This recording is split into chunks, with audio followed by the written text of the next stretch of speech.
নিচ্ছি। হ্যাঁ, করার জন্য রসুনটাকে একটু থেতলে নিচ্ছি, তাড়াতাড়ি বয়েল হয়ে যাবে।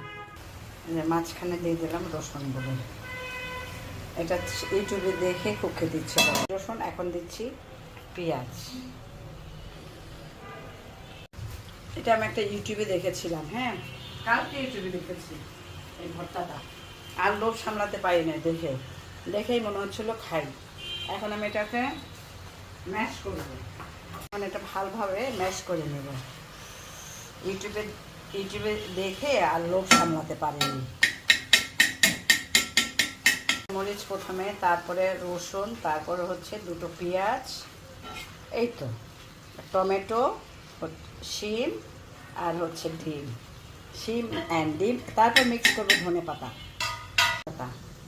ধনে পাতাটা রেসিপিতে ছিল না, এটা আমি নিজে অ্যাড করেছি, সরিষার তেলে দিয়েছি,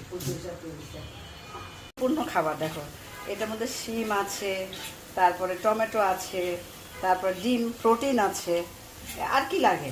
কাজের লোক না থাকলে শর্টকাট। আর সত্যি কথা যেটা, রোজা রেখে আমি মাংস, মাছ, মানে মশলাদার টাইপের কারি কিছু খাবার খেতে পারছি না, ভালোও লাগে না, ভাজা পোড়াও না, একদম বেস্ট খাবার।